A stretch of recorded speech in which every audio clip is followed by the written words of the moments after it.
আসসালামু আলাইকুম রহমতুল্লাহি ওবরাকাতুহ। ডক্টর মোশাররফ ফাউন্ডেশন কলেজের ব্যবসা অনুষদের প্রথম বর্ষের সকল শিক্ষার্থীদের আন্তরিক শুভেচ্ছা। আশা করি তোমরা যে যেখানে আছো সুস্থ আছো এবং ভালো আছো। গত ক্লাসে তোমাদের প্রেজেন্ট কন্টিনিউয়াস টেন্স সম্পর্কে আলোচনা করেছিলাম। আজ অল্প কিছু আলোচনা করবো কন্টিনিউয়াস টেন্সের উপরে, তারপরে আমরা চলে যাবো প্রেজেন্ট পারফেক্ট টেন্সে। এখানে দেখো রুল 3-তে বলা আছে সেন্স অফ টাইম দ্বারাও বুঝতে পারেন বাক্যটি কি প্রেজেন্ট কন্টিনিউয়াস টেন্স। যদি বর্তমানে কোনো কাজ কন্টিনিউ হচ্ছে এরূপ প্রতীয়মান হয় তাহলে বাক্যটি নিশ্চিতভাবে প্রেজেন্ট কন্টিনিউয়াস টেন্স হবে। দ্য ডগ ইজ বার্কিং, কুকুরটা কি ঘেউ ঘেউ করছে। It is making a terrible sense, এটা নিশ্চিত কি এটা কী করছে, তৈরি করছে টেরিবল সেন্স, ভয়ঙ্কর কি আওয়াজ। সেন্স অফ টাইম বলে দিচ্ছে একটি কুকুর যতক্ষণ ঘেউ ঘেউ করে ততক্ষণ বিরক্তি শব্দ কী তৈরি হয়। সুতরাং ঘেউ ঘেউ কন্টিনিউ হলে শব্দ তৈরিও কন্টিনিউ হতে হবে। The prices of rice are rising, চালের দাম কি বৃদ্ধি পাচ্ছে। A doctor is working with patience in the big room. নিকটতম ভবিষ্যৎ বুঝলে প্রেজেন্ট কন্টিনিউয়াস টেন্স হয়। নিকটতম ভবিষ্যৎ বুঝলে কী হয়, প্রেজেন্ট কন্টিনিউয়াস টেন্স হয়। সেক্ষেত্রে ফিউচার ইনডিফিনিট টেন্স মার্ক থাকলে মনে রাখতে হবে ফিউচার ইনডিফিনিট অপশন থাকলে সেটিই উত্তর হবে, আর যদি না থাকে তাহলে প্রেজেন্ট কন্টিনিউয়াস টেন্স হবে। They are going to a concert tomorrow, তারা কি আগামীকাল কোথায় যাচ্ছে, কনসার্টে যাচ্ছে।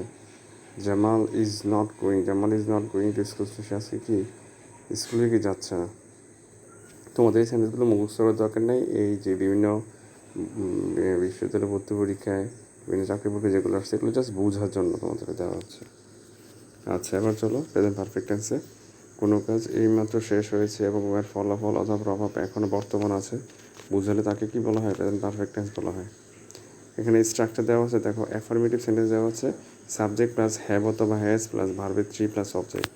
তোমরা যারা এই ছোটোবেলা থেকে যারা টেন্স পড়ে এসেছো সেখানে স্ট্রাকচারে কিন্তু এই সেম এইটাই ছিল, সাবজেক্ট প্লাস হ্যাভ অথবা হ্যাজ অথবা প্লাস ভার্বের 3 প্লাস অবজেক্ট। আলামিন হ্যাজ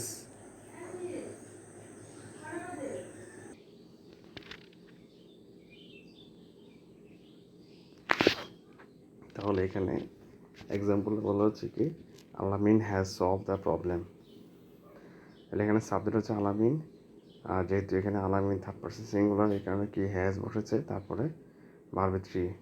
সলভ শব্দের মূল ভার্ব হচ্ছে as well V solve, object হচ্ছে কি এখানে দ্য প্রবলেম। তারপর দেখো নেগেটিভ সেন্টেন্সের ক্ষেত্রে স্ট্রাকচারে কী হবে, সাবজেক্ট প্লাস হ্যাভ অথবা has plus not plus verb 3 plus object. They have not gone there, তারা সেখানে কি যায়নি তারা। তাহলে এই নট শব্দের অবশ্যই সবসময় কী হবে, যে ভার্ব 3 হবে। ইন্টারগেটিভ ক্ষেত্রে হ্যাভ অথবা has plus subject plus verb 3 plus object. Have you not solve the problem, তুমি কি সমাধান করোনি এখনও। তারপর নেগেটিভ ইন্টারগেটিভ হ্যাভ অথবা has plus subject plus not plus verb 3 plus object, অথবা হ্যাভেন্ট অথবা hasn't plus subject plus verb 3 plus object. Have you not solve the problem, তুমি সমস্যাটা কি সমাধান করোনি, question mark. Haven't you solve the problem, question mark. Passive structure হবে subject plus have অথবা has plus been plus verb 3 plus dot dot dot. আচ্ছা, এখানে খেয়াল করতে, এখানে লেখা আছে পরবর্তীতে the tense of verb in the sentence she has broken the পট। এটা কোন টেন্সে আছে এটা অবশ্যই কি প্রেজেন্ট পারফেক্টে আছে। কীভাবে বুঝবা, স্ট্রাকচারটা দেখলে বোঝা যাবে।